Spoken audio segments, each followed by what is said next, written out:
Hello students, welcome to physics classes. पिछले lecture में हम लोगों ने विभिन्न तरह के तारों में बहने वाली धारा के कारण चुंबकीय क्षेत्र के बारे में पढ़ा था। उन चुंबकीय क्षेत्र की दिशाओं को कैसे ज्ञात करते हैं, तो आज हम ये देखेंगे कि उन दिशाओं को ज्ञात करने के लिए जो नियम है वह क्या क्या नियम हैं और कैसे निकालते हैं। तो चुंबकीय क्षेत्र की दिशा ज्ञात करने के नियम, इसके 3 नियम हैं। दाएं हाथ के अंगूठे का नियम, right hand thumb rule, Maxwell का दक्षिणावर्ती पेच का नियम, Maxwell's right handed screw rule, और थर्ड है दाएं हाथ की हथेली का नियम नंबर 1 यानी right hand palm rule number 1। अब इन तीनों नियमों में जो नियम जहां पर सुटेबल होता है उस नियम को लगाते हैं।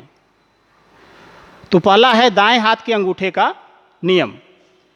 यदि हम धारावाही तार को दाएं हाथ से इस प्रकार पकड़ें कि अंगूठा धारा की दिशा में रहे, तो तार के ऊपर लिपटी हुई अंगुलियों की जो दिशा होगी वही चुंबकीय क्षेत्र की दिशा को प्रदर्शित करती हैं। जैसे कि आप देख रहे होंगे कि एक तार है, इस तार को जो है ऐसे पकड़ा गया है, अंगूठा जो है धारा की दिशा में है। तो ये जो हमारी उंगलियां हैं, यह उंगलियां जो है उस तार को लपेटेंगी। तो जब तार को लपेटेंगी तो जिस दिशा में वह तार को लपेटेंगी उसी दिशा में चुंबकीय क्षेत्र की दिशा होती है। तो इस तार के कारण जो चुंबकीय क्षेत्र की दिशा होगी, इस पर एक सर्किल में यानी वृत्ताकार होगी और तार से एक निश्चित दूरी पर उस क्षेत्र की तीव्रता नियत होगी।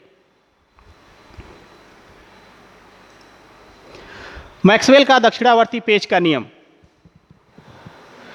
यदि हम पेच कसते समय पेचकस को दाएं हाथ में इस प्रकार पकड़ें और उसे घुमाएं जैसे कि हम पेच को कस रहे हों, तो पेच की नोक चालक में बहने वाली धारा की दिशा में आगे बढ़े, तो जिस दिशा में पेच को घुमाने के लिए अंगूठा घूमेगा उसी दिशा में चुंबकीय क्षेत्र की दिशा होगी। जैसे देखिए कि एक ये जो है इसको कार्क रूल भी कहते हैं, तो यहाँ पे कार्क दिखाया गया है। एक कार्क है और इस कार्क में जो है एक ये स्क्रू है, पेच है, और इस पेच को जो है यहाँ से कसा जा रहा है। तो अगर हम ये सपोज कर लेते हैं कि यह जो है एक पेचकस है और इस दिशा में धारा यानी जो पेच है उस पेच को हम ऐसे कस रहे हैं। तो पेच को जब हम ऐसे कस रहे हैं तो इसको हमने ऐसे पकड़ा, ये अंगूठा जो है धारा की दिशा में हो गया। अब यह उंगलियां जो हैं इसको कैसे पकड़ी हुई हैं, इस दिशा में आप देख रहे हो पकड़ी हुई हैं। तो अब जब हम इसे टाइट करेंगे तो यह ऐसे घूमेगा। तो जिस दिशा में यह घूमता है उसी दिशा में चुंबकीय क्षेत्र की दिशा होती है। तीसरा, दाएं हाथ की हथेली का नियम नंबर 1। दाएं हाथ की हथेली के नियम नंबर 1, क्योंकि दूसरा नियम जो है वह चुंबकीय बल के लिए ज्ञात किया जाता है, इसलिए इसमें नंबर 1 और नंबर 2 नाम दिए गए हैं। तो राइट हैंड पाम रूल है क्या कि यदि हम अपने दाएं हाथ के पंजे को इस प्रकार फैलाएं कि अंगूठा चालक में बहने वाली धारा की दिशा में हो तथा फैली हुई उंगलियां उस बिंदु की ओर इंगित करें, तो चुंबकीय क्षेत्र की दिशा हथेली के लंबवत होगी। जैसे सिंपल सी बात है, ये देख रहे होंगे कि एक पॉइंट P है, इस पॉइंट पर हम निकालना चाह रहे हैं कि चुंबकीय क्षेत्र की दिशा किधर होगी, और ये तार है, इस तार में धारा ऐसे बह रही है। तो तार में धारा ऐसे बह रही है, तो इस केस में आप क्या करेंगे कि अंगूठे को रखेंगे धारा की दिशा में, और जो ये फिंगर्स हैं, ये फिंगर्स जो है उस पॉइंट की तरफ इंडिकेट करेंगी। तो हथेली के लंबवत, ये देखिए हथेली के लंबवत दिशा में जो है चुंबकीय क्षेत्र की दिशा होगी। तो इसे हम दाएं हाथ की हथेली का नियम नंबर 1 कहते हैं।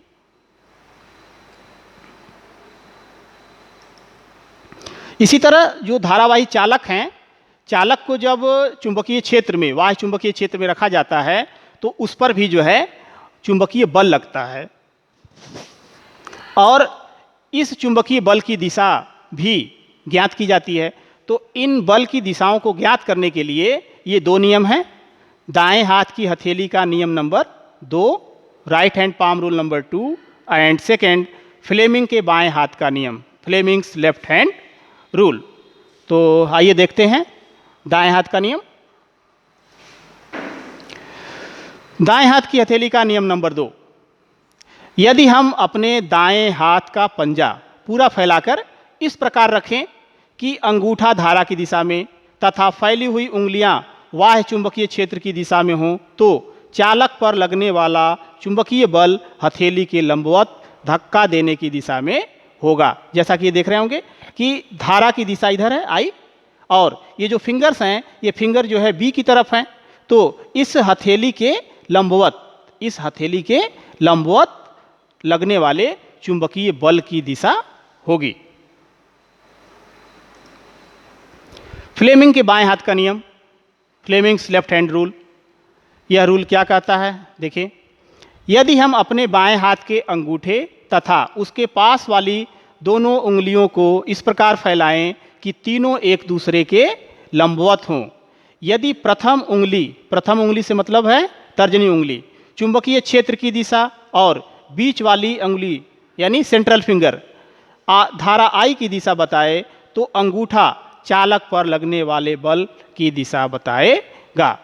अब देखिए, इसमें आप देख रहे होंगे कि ये एफ और ये फील्ड है और ये करंट है, सेंट्रल फिंगर।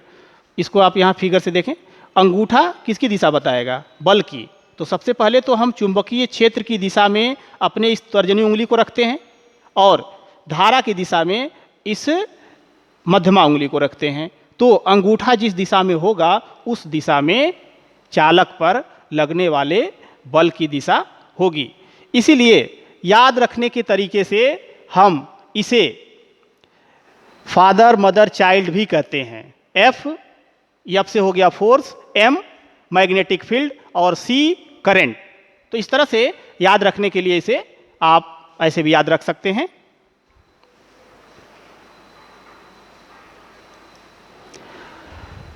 इसी के साथ साथ एक और नियम है जिसे आप फ्लेमिंग के दाएं हाथ का नियम कहते हैं, और फ्लेमिंग के दाएं हाथ का नियम का प्रयोग प्रेरित धारा की दिशा ज्ञात करने के लिए किया जाता है। प्रेरित धारा होती क्या है, इसको आप चुंबकीय प्रेरण में अगले लेक्चर में पढ़ेंगे। तो जब किसी चुंबक को किसी कुंडली के पास तेजी से उसके पास ले आते हैं या उससे दूर ले जाते हैं, तो उस कुंडली में एक प्रेरित धारा उत्पन्न हो जाती है। उसी धारा की दिशा को ज्ञात करने के लिए फ्लेमिंग के दाएं हाथ के नियम का प्रयोग किया जाता है। अब यह नियम क्या है कि यदि हम अपने दाएं हाथ के अंगूठे तथा उसके पास वाली दोनों उंगलियों को इस प्रकार फैलाएं कि तीनों एक दूसरे के लंबवत हों, तो यदि अंगूठा चालक की गति की दिशा, प्रथम यानी तर्जनी उंगली चुंबकीय क्षेत्र की दिशा, तो बीच वाली जो मध्यमा उंगली सेंट्रल फिंगर है यह प्रेरित धारा की दिशा को बताती है। तो यहाँ पर देखें, चालक के गति की दिशा अंगूठा, चुंबकीय क्षेत्र तर्जनी उंगली, तो सेंट्रल फिंगर बचा। यह सेंट्रल फिंगर उस चालक में बहने वाली प्रेरित वैद्युत धारा की दिशा को बताता है। तो आप इसे अच्छे से पढ़ें और कॉपी में नोट कर लें, और अगले लेक्चर में आपको जो है इससे संबंधित जो चुंबकीय बल यानी अलग अलग कंडक्टर को जब हम किसी एक्सटर्नल मैग्नेटिक फील्ड में रखते हैं तो उस पर जो चुंबकीय बल लगता है उस बल को ज्ञात करने के लिए पढ़ेंगे। Thank you for watching.